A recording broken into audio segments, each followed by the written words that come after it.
Vamos até Campina Grande, porque foi concluído o trabalho para recolher aqueles peixes mortos no açude velho.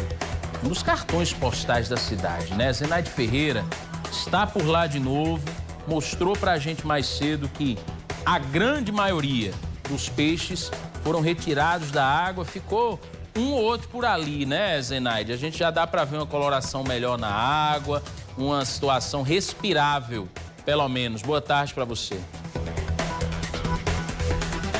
Muito boa tarde para você, Danilo. Boa tarde para todos que acompanham o nosso Correio Verdade. Sim, com certeza o ar está bem melhor. Ontem foi complicado, viu, Danilo? Mas foram retiradas 10 toneladas de peixes mortos e o que a gente observa nesse momento é justamente a tonalidade da água que já está mudando. Ontem estava bem marrom, já ali tendendo para o vermelho, mas a gente tem inclusive imagens aéreas também que mostram exatamente que a tonalidade já está mudando, já os animais retornando. Aqui as garças a gente já consegue observar apenas alguns peixes que ficaram aqui nesse banco de areia, Danilo. Mas os demais, hoje a gente acompanhou, inclusive, com imagens, o trabalho de pelo menos 60 homens durante todos esses dias para a retirada desses peixes. Então, hoje pela manhã, esse trabalho foi concluído, que faz parte justamente dessas medidas emergenciais que a Prefeitura ontem, após reunião, acabou trazendo essa informação via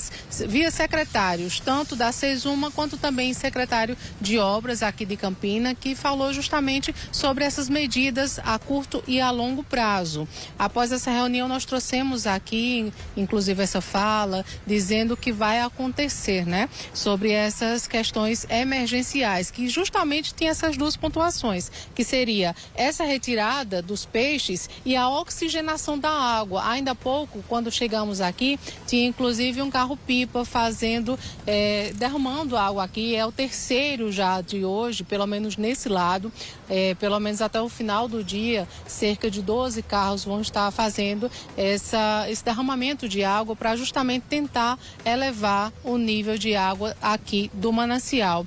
Mas hoje de manhã, Danilo, eu conversei com um engenheiro agrícola que falou para a gente explicando, né? Trouxe detalhes sobre o que aconteceu, essa mortandade enorme de peixes aqui, qual o fenômeno que está atrelado, o que pode ser feito e o que deveria ter sido feito também. Nós conversamos com a SOAD e ela vai trazer detalhes agora para que o nosso telespectador entenda, porque eu sei que desde ontem muitas perguntas estão sendo feitas e é justamente esses esclarecimentos que vamos trazer agora.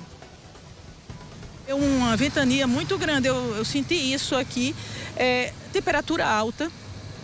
A água fez um sistema normal, que é comum, mas ela reverteu o fluxo de água superficial para baixo e levantou o lodo.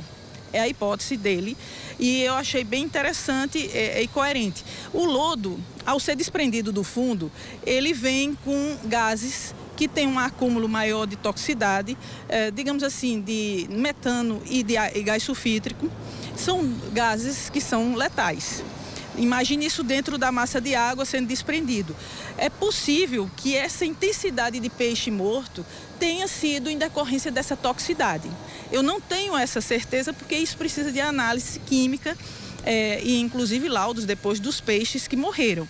Mas essa massiva morte, eu acredito que tem muita contribuição nessa lógica dessa possibilidade da toxicidade do metano e do gás sulfídrico. Merecia que houvesse um monitoramento do ar naquele trecho onde está os ventos trazendo aqueles peixes, porque a maior concentração, eu cheguei a sentir o cheiro aqui ontem.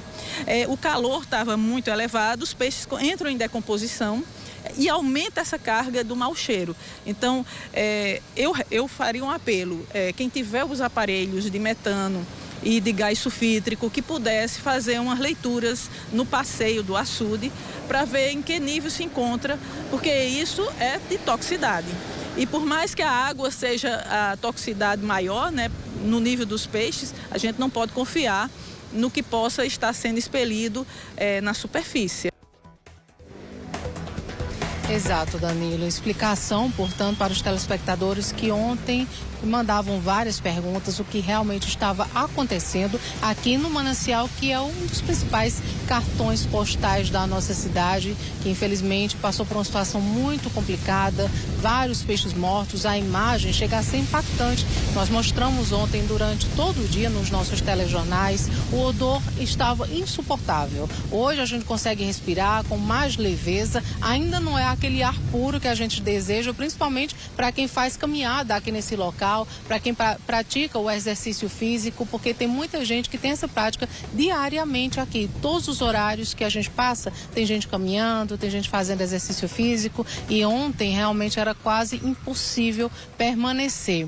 Daqui a pouquinho, Danilo, eu volto com mais uma entrevistada, trazendo os detalhes das ações pontuais que a Prefeitura começa já a fazer nesse local e também as ações, como a gente fala, a longo prazo. Eu volto já, Danilo, com esse mesmo assunto. Agora tá combinado. Tá certo, viu, Zenaide? Muito obrigado pelas primeiras informações. Entender o que aconteceu para evitar que a situação se repita é o primeiro passo. Agora também acompanhar quais são as ações que estão sendo feitas, tanto as emergenciais como aquelas a médio e longo prazo, para que o açude tenha vida de novo. Sabe qual era meu sonho? Que isso aí fosse aberto de novo para o banho. Que o povo pudesse mergulhar no açude. Imagina uma competição, travessia do açude velho. Era bom, viu? Agora sim, é uma utopia, é pensar muito lá na frente. Mas sonhos são feitos para serem sonhados, né? Quem sabe um dia eu não realize esse sonho.